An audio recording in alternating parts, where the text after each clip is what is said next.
যুক্তরাষ্ট্রের মধ্যস্থতায় ভারত পাকিস্তানের মধ্যে যুদ্ধবিরতির ঘোষণা আসার কয়েক ঘন্টার মধ্যেই আবারও পাল্টাপাল্টি হামলার অভিযোগ তুলেছে নয়াদিল্লি ও ইসলামাবাদ। শনিবারও শ্রীনগরে কয়েক দফা বিস্ফোরণ হয়েছে বলে দাবি করেছে ভারত। যুদ্ধবিরতি ভঙ্গ করে পাকিস্তান এই হামলা চালিয়েছে দাবি করে এর তীব্র নিন্দা জানান ভারতের পররাষ্ট্র সচিব বিক্রম মিশ্রি। তবে পাকিস্তান এই অভিযোগ অস্বীকার করে জানিয়েছে তারা যুদ্ধবিরতি মেনে চলার ব্যাপারে প্রতিশ্রুতিবদ্ধ। সৃষ্টি ঘটকের রিপোর্ট। মাঠের অলরাউন্ডার আমি আর ঘরের অলরাউন্ডার টাইলক্স। টাইলক্স টয়লেট ক্লিনার, ক্লিন মানেই টাইলক্স। কয়েকদিনের টানা হামলা, গোলাবর্ষণ আর সীমান্ত উত্তেজনার পর অবশেষে যুদ্ধবিরতির খবরে এভাবেই উল্লাসে মেতে ওঠে পাকিস্তানের করাচির মানুষ। খবরটি শুনে আমরা খুবই আনন্দিত। পরিবারের নিরাপত্তা নিয়ে খুবই চিন্তায় ছিলাম। এখন আশা করছি নিশ্চিন্তে তাদের ফিরিয়ে আনতে পারবো। আজ পাকিস্তানের জন্য মর্যাদাপূর্ণ একটি দিন। আমরা মোমবাতি জ্বালিয়ে আল্লাহকে এবং অন্য সবাইকে ধন্যবাদ জানাচ্ছি। এই সংঘাত বন্ধ হয় আমরা খুবই খুশি। যদিও যুদ্ধবিরতিতে ভারত পাকিস্তান সম্মত হওয়ার কিছুক্ষণ পরই তা ভঙ্গ করার পাল্টাপাল্টি অভিযোগ তুলতে শুরু করে দুই দেশই। ভারতের দাবি, জম্মু কাশ্মীরের শ্রীনগরে বিস্ফোরণের শব্দ শোনা গেছে।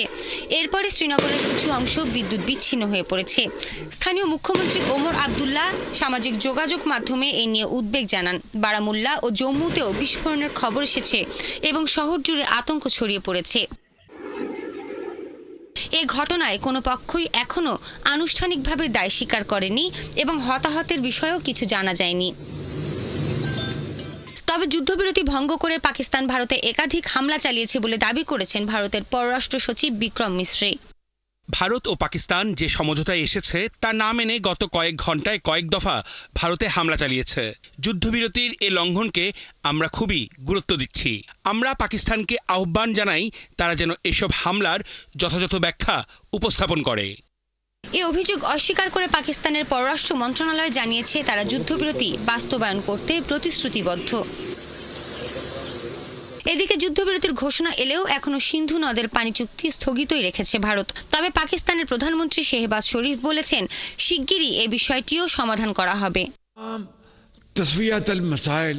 একটি দায়িত্বশীল রাষ্ট্র হিসেবে আঞ্চলিক এবং বৈশ্বিক শান্তির কথা বিবেচনা করে আমরা ইতিবাচক মনোভাব দেখিয়েছি। আশা করছি শান্তিপূর্ণ আলোচনার মাধ্যমে খুব দ্রুতই ভারতের সঙ্গে সিন্ধুর পানি চুক্তি, কাশ্মীর সংকট সহ বিতর্কিত বিষয়গুলোতে একটি সমাধানে পৌঁছানো যাবে।